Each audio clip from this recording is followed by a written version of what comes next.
Want to know how the planets in our universe can help you shine brighter in your business and life? Astrological counselor Suzanne Gerber joins us to share her secrets on using the power of astrology to guide you to success. Stay tuned.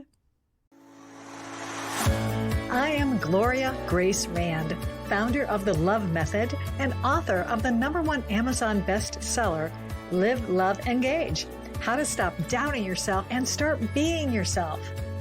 In this podcast, we share practical advice from a spiritual perspective on how to live fully, love deeply, and engage authentically, so you can create a life and business with more impact, influence, and income.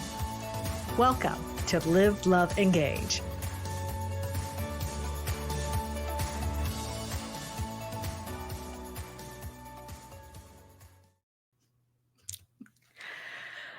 Namaste. I'm having a slight little technical goofs on the video, and so those of you listening, you have the advantage of not seeing the awkward pause there, but it's all good. Oh goodness, let me start this over again. Namaste. And if all you know about astrology are like daily horoscopes, then I want you to stick around because today's guest is going to explain why astrology offers much more than that. And if you are new here, welcome. I am Gloria Grace, the light messenger, and I help female entrepreneurs release negative thought patterns like self-doubt so you can grow a business that aligns with your soul's purpose. And I'm very excited, especially after just talking with her briefly in the green room before I bring her on. Our guest today is Suzanne Gerber, and she is a classically trained astrological counselor who blends deep astrological knowledge with a background in journalism. Might have to ask her about that because I have that as well. And her journey into astrology began in childhood, leading to a lifelong passion for guiding others in self-discovery and empowerment. And she helps individuals with her unique approach to really navigate life's challenges with celestial insight. I like that word. So without further ado, I am going to bring her on right now and welcome you, Suzanne, to Live, Love, Engage.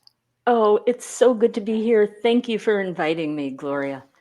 Well, I've been fascinated by astrology for a long time. And in fact, I didn't even get to tell you this, but my sister she was an astrologer. She used to do charts for folks and everything. So, and I know she did mine years and years ago, and I've changed a lot since then. But I want to talk about you specifically, though. I mentioned in your bio that you became interested in astrology as a child. So I wonder if you could share with our audience a little bit about what it was that really piqued your interest in that. I think a lot of people can relate to this because the night sky is so compelling. Especially when it's a clear night, you could see all the stars when the moon is full or really bright. It just always captivated me. I had a little mobile over my crib, and it was the stars hanging, with the sun in the middle. And I don't know, there was just always a fascination, a sense that there was more to the world than what we thought of. And the sky and the moon especially seemed proof of that. And when I did a science project in 3rd grade, I drew the whole solar system in meticulous detail. It was so compelling to me.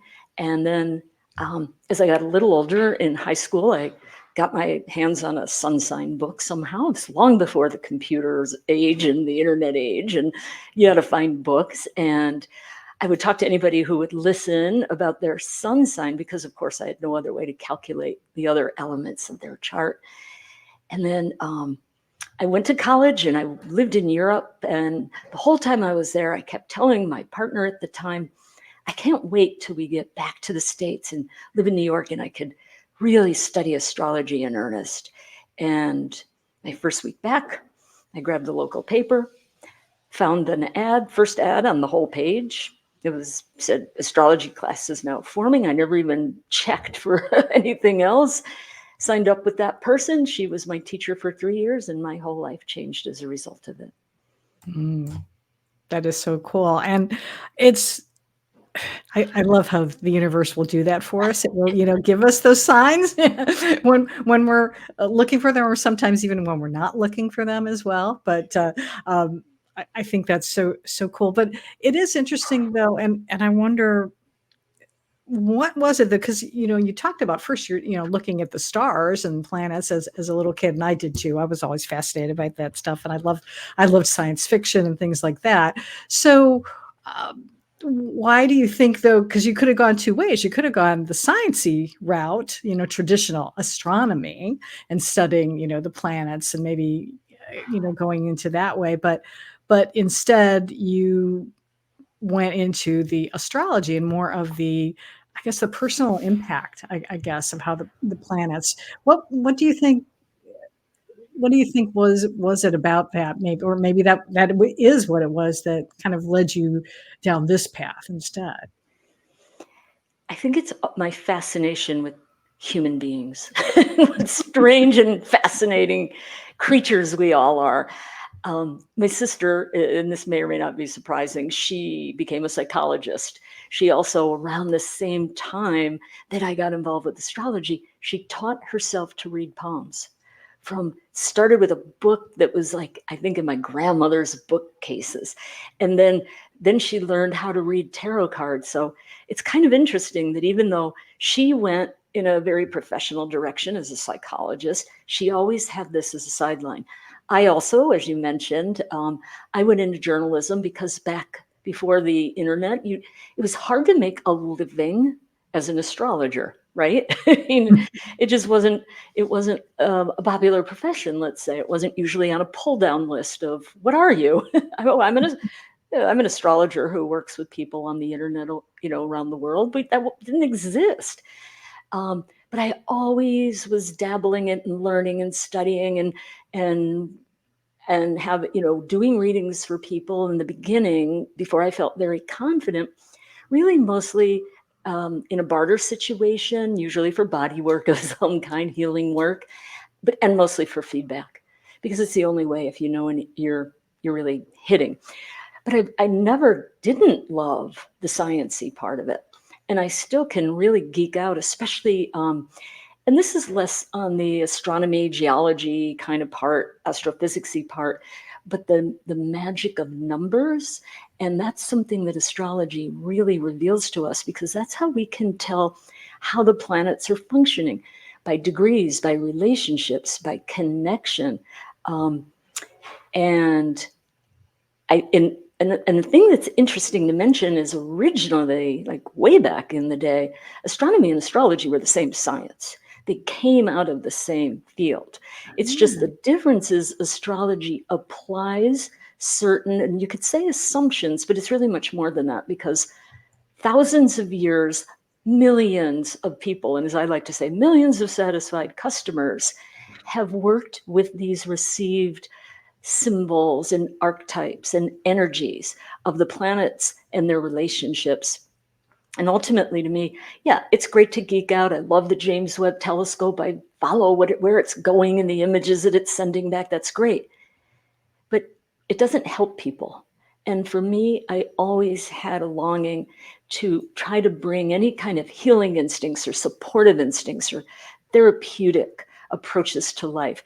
And that's where astrology, for me, is the most magical and unparalleled thing. Well, perfect segue. So let's dive into that a little bit more about, because I said, when my first exposure, I think, to astrology was, okay. And again, this is showing our age, when you used to get a daily newspaper and read it, and so you'd have these things in there. And so I knew that I was born in September, I was a Virgo. And so I would, look at that, but there is so much more to it. So I guess, how can people use astrology, like as a guide for maybe decision making, perhaps? Well, a lot of people are. I mean, it's just become one of the most popular things in the world, right? I would say since COVID. I mean, it had been having a renaissance probably for the last 10 or so years. But COVID, it was just something that pulled people, and COVID led to people becoming more available online, different applications that people would use to be able to calculate their own charts, and people would write interpretive blurbs, and people follow these things. What they're not getting is the integration, because and I love that you talked about those, horoscopes in the newspaper and in magazines, and full disclosure here, I've written many of those over the last, oh my goodness, almost 30 years. They're entertainment. They're positive, they're inspiring. We know people are going to look at them, so let's give them something useful that might help them in their daily life. But that's not real astrology. And that's, in a way, and I hate to say this, but it's probably done as much damage to astrology as a powerful, humanistic, self-exploratory therapeutic tool than anything else. Because you're a Virgo. You're not just a Virgo. If I can say this, Gloria, you're a Scorpio rising. That's a very different kind of energy from Virgo. You have a moon in Aries. That's very, very different. And then the relationship that the sun makes with different planets, that the moon makes with different planets, even the planets that are right on your rising sign, rising point, or ascendant, are hugely influential. And it's when we start to put it together that we start to see the subtleties, the richness, the depth, the nuances, and the contradictions and the paradoxes, which is what we are, right? And so what does a good astrologer do? A good astrologer does what a good counselor does, what a good therapist does, what a good coach does. In fact, I like to say I'm kind of a spiritual coach and therapist who uses astrology as my cheat sheet. I wouldn't dream of doing that work without a chart and without having spent a lot of time looking at all the different angles and connections. And then there's the way the planets moving in the sky will activate these natal your birth potentials. So it's dynamic, it's always changing. And even though our birth chart never changes, we change, we evolve. And that is reflected through the charts. So the way we can use it is infinite. We find our gifts, we find our strengths, we understand what might be blocking us from fully activating them and using them. People might have tremendous gifts, but had a very difficult childhood, and they don't have enough self-esteem, enough confidence to go out and put their self out in the world. And as astrologers, we look at the chart, it kind of makes things a little more objective, maybe less triggering. And we talk about the person in almost a symbolic way. And then we look at the options that are available. Well, this could be that, this could be expressed like that. But what are some of the other possibilities? And by opening up new options, by helping people see where their true power lies, and what so many people are becoming fascinated with is their purpose. And I don't know of anything that does a better job of showing, revealing, suggesting what someone's purpose is than their astrological birth chart. That's fascinating to me, especially because I focus in a lot of that in my work with folks, is helping them to be able to figure that out. And we go through in our lives, I think we have even different purposes at different points in our life, also depending on what we're doing. So what do you look for in like, let's say a person comes to you and says, yeah, I need help figuring out my purpose in life. What parts of the chart maybe, or something, or what are you looking for specifically? I obviously I know it's going to vary from person to person, but I don't know if is there like, certain things that you're going to look for that are going to help you? Well, I'm glad you put it the way you did, Gloria, because we don't just approach a reading, we don't just approach a person as if they're the same as every other person. They're so unique, and we always start by staying humble and saying, I don't know this person. And even if I think I understand certain things about the dynamics of the chart, I don't know how that person experiences them. There's not only one way. These things are going to influence us, and we're going to express through those energies. So we approach it with real compassion, humility, curiosity. And I would not begin to talk to a person without really getting a sense of, what do they want to get out of this? What is their intention? I could have a whole list. I think they should do this. They would be great at this. That's irrelevant. I want to hear what they're interested in. You use the example of, what's my purpose? And I love that you said it can change in different times of our lives. Those of us that have raised children, that's our purpose for those, whatever that may be, however long that child is with us. And I mean, even when they're grown and flown, they're still our child. But it's not necessarily our primary focus or purpose. But I do believe that underlying even raising children, or maybe taking care of elderly or ill parents or partners or siblings, whatever it may be, there's a through line about not just what we do. Our purpose isn't what we do. For some people it is, for great artists, I always like to think of Mother Teresa. Like, that woman knew her purpose her whole life. And that's beautiful, and that's rare. And I think a lot of people are really struggling because we confuse purpose with vocation. And even though there can be overlap, there's something deeper. And this is what points to the soul's journey. And so we've got a human journey, our ego journey. This is based on our desires, our circumstances, and so on. And then there's the soul. And sometimes they're not working together. The soul wants to do certain things, but we kind of stubbornly, in our, free will focused actions, we think, I'm going to do this no matter what. Especially in our Western societies, we're raised to believe we can do anything if we put our mind to it.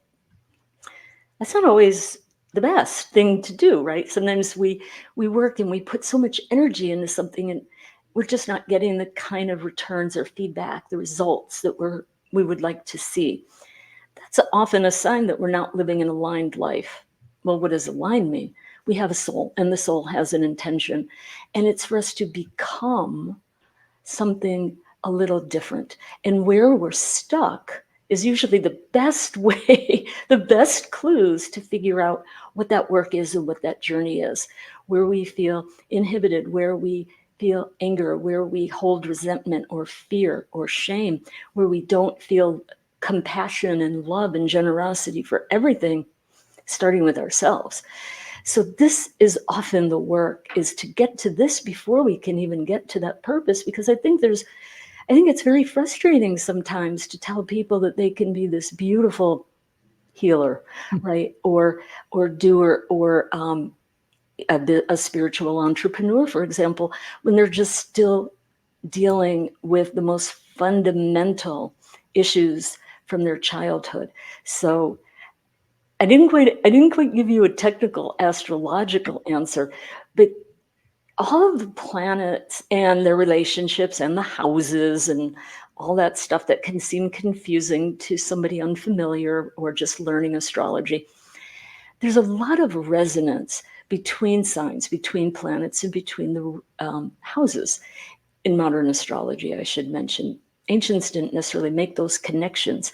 So what we look for are emerging themes, and we develop a sensitivity.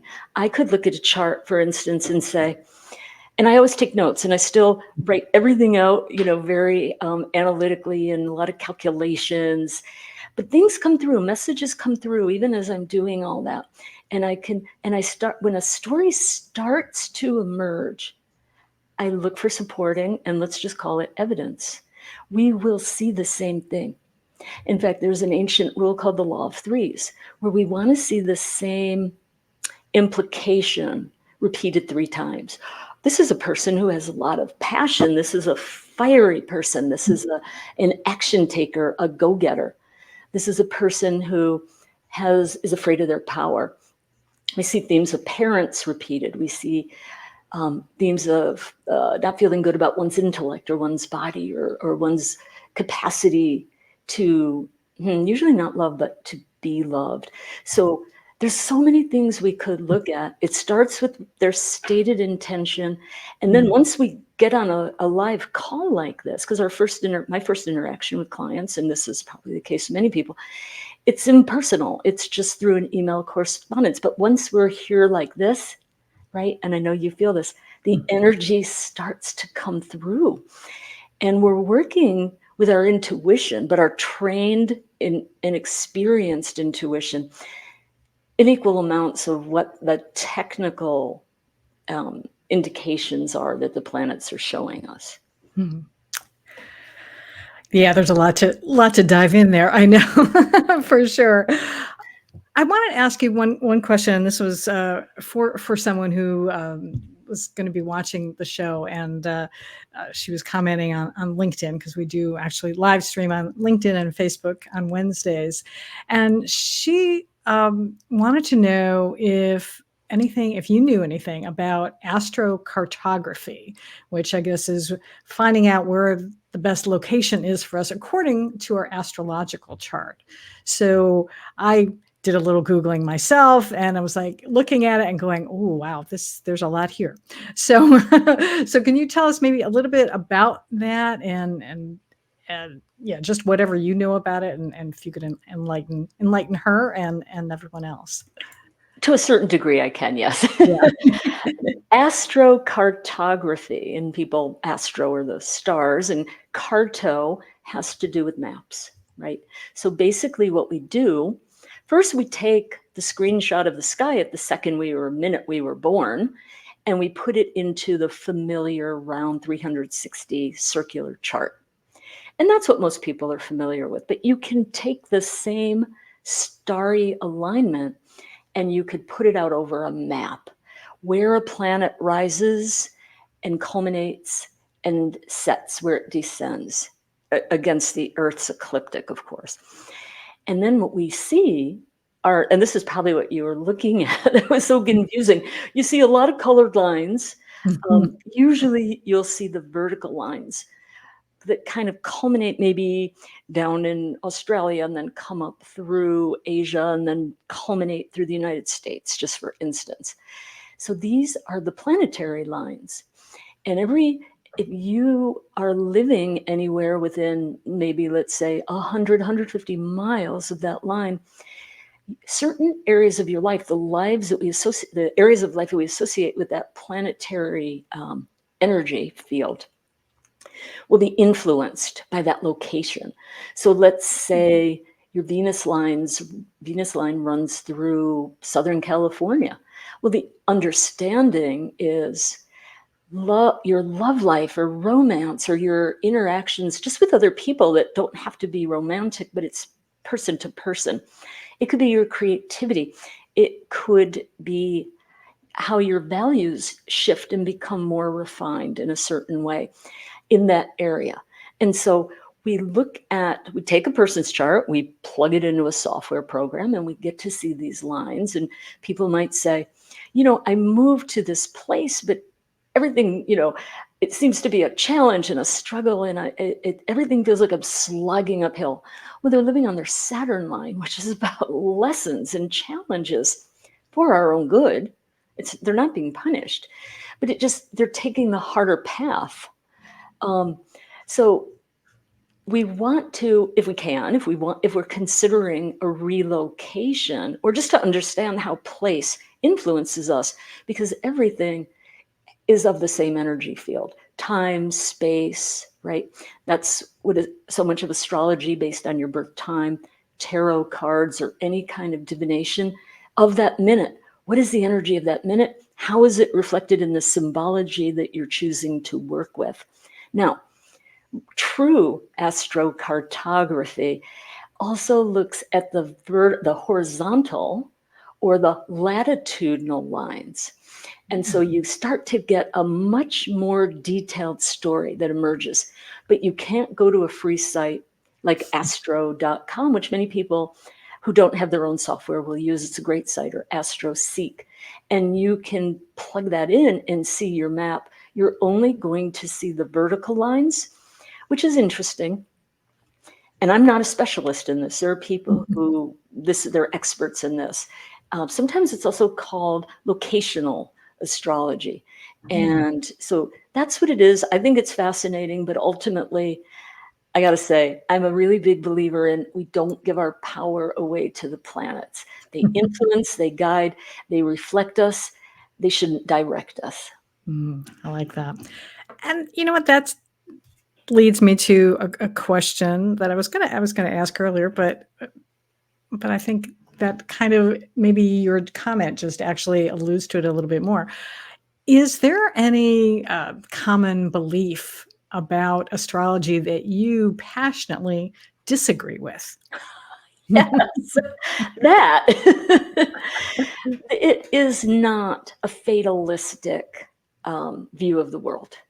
I mean, not the way modern humanistic, soul-oriented, or evolutionary astrologers or transformational astrologers. There's like a million kinds of astrology these days. We don't look at it that way. There are patterns. There is something that we've come in to do. There are contracts that our soul makes. It's like a New Year's resolution, except this one we really get held to. The soul wants to experience things. That's why our charts represent a lot of different expressions of the planets. They're not bad. That's linked to it. There's no such thing as a bad placement. Some things might be a little more challenging, but that means this soul has agreed to experience life this way, to learn, to experience the things that it's here to do. So this is the thing that makes me crazy is when people, whether we're in a session or we're just talking casually, they'll say, "Oh, my, moon is in Scorpio. That makes me, be so jealous." No, a glyph on a piece of paper or a screen doesn't make you do anything. It reflects you back to you. I always love to use the metaphor, if you will, of our charts being like a psychic MRI. You twist something, break something, you go to the doctor, she's going to order an MRI. And then you're going to go back, you're going to look, she's going to put it up on the screen, you're going to see what's going on. But if you need an operation, she's not going to operate on her computer. That's just a mirror reflecting back you. The work is always with us. The choice, to some degree, and that's the great mystery, to a certain degree, the choices are ours. And that's how the soul grows, not through the experience, through the choices we make and the attitude, the state of mind that we make these choices in. Oh, absolutely. And I love that you pointed out, and hopefully my brain will work now because I just had it and it's escaping me. But no, about the point that our soul has an idea of what it wants to accomplish, or at least this is my belief. My belief is that we come here with something that we want to do, something that we want to learn, as you mentioned, and that, and so maybe it is that we pick a particular time and a place to come in, so that then the conditions are right, I guess. Maybe would that be a good way to say that can, we have the ability to ripen in certain areas, and also have certain challenges that can come up, but we still do have this ability that we can ignore them or not, and maybe come to someone like you for a little guidance and say, this is bothering me. Is there anything I can do differently to help that? It's perfect the way you said it. Absolutely. Our soul chose the circumstances. And a lot of people right now are probably going, I want a do-over. I made a mistake. I chose the wrong, parent or community or something like that. No, we didn't. No, there are no mistakes. No mistakes. Yeah, absolutely. And it's in that shift of consciousness where we recognize there are no mistakes. We are not victims. We are not being punished. This was happening for us. You know this cliche, right? It's Yeah. not happening to us. It's Yeah. happening for us. These are the opportunities. And when we get into a state of true acceptance, now, and this is where I immediately have to insert the serenity prayer because Mhm. there are things, the things we cannot change. It just doesn't make sense to fight and resist. So those things, I think this is part of what the soul journey is about, recognizing the things that we just get to accept, but to have the courage to change the things we can. And of course, and this is the beauty of Virgo, the Yeah. discernment, the wisdom to Yeah. know the difference. And if we can truly live the serenity prayer, I think we are on the way to quantum leaps in our soul's evolution. And Yeah. when we cannot, and then, the cherry on top is not just accepting it, it's being in true gratitude for it, in Mm. absolute awe of what an amazing life I've chosen for myself. Oh, yeah, absolutely. Oh my goodness. There's so much. We can, like, be going on and on and on, but I do wanna be mindful of folks' time, but I'm still gonna ask you if you could maybe give me a short answer to this question just because I love asking it. What are you curious about right now? You're just going to leave it that open ended for me. I am always fascinated and endlessly curious about what technology how it will advance, how it interfaces with human life, how we can use it for healing work, for improving our lives, for self awareness, for communication and connection. Um, you know, Pluto has gone into Aquarius last year. It had a little 2 month sneak preview. The day it went into Aquarius was the day that the stable version of Chat GPT was released to the world, the same day. Pluto had not been in Aquarius for 240 something years, literally the same day. Aquarius is the sign that's associated with modernity and technology and advances. This is a very exciting time we're living in. It's also a very scary time that we're living in. We get to choose which lens we want to see it through. And I feel like all these concerns about AI and fake news and fake everything and scamming, and yes, this is real. We can't just pretend it away with positive thinking. Of course, this is the shadow. We always want to be aware of the shadow. As we stay aware of the shadow, then we can open to all of the possibilities and potentials that are available to us. And, technology used to change at a certain predictable rate of acceleration. With the digital age and nanotechnology and so many advances that we're making, commentators on this say we actually now advance about what used to be about 100 years of progress in just a couple of years. It is that accelerated. So I just kick back and I'm like, what's next?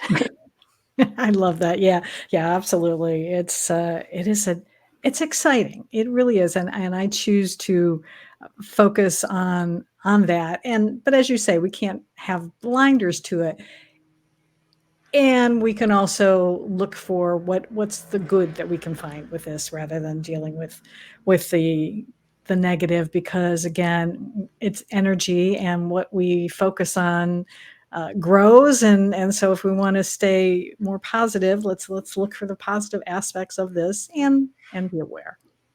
So this has been phenomenal. I really enjoyed our conversation so much, and I'm sure that others out there would love to know, more about you, want to know how they can connect with you. So what is the best place for people to do that?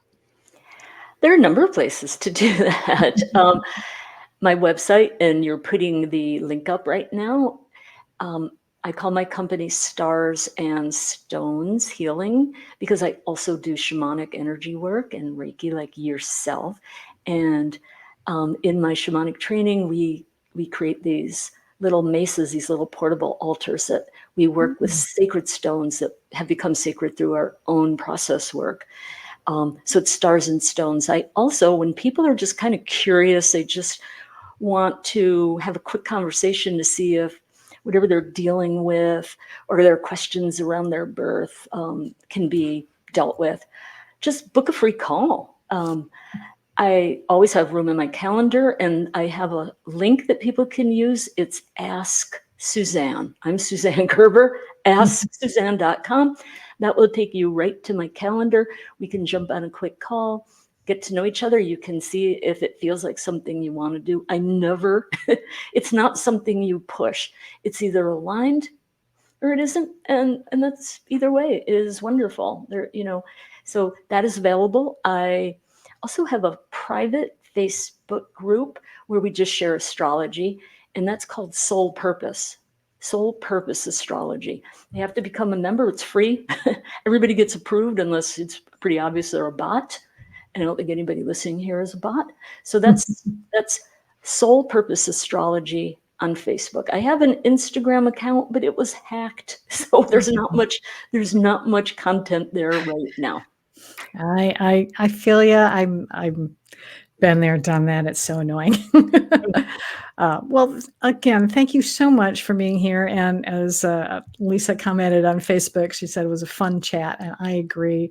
This has been wonderful, and maybe we'll have to have you on again in the future and maybe talk about stones, because that's intriguing. And I missed my chance. I should have done better homework on you, and then I would have known to ask you about that. But I did want to focus on astrology for this episode. So there we go. No, this was wonderful. Everything happens in perfect divine time. As for your invitation to come back, I'm on the record. I accept. Perfect. Awesome.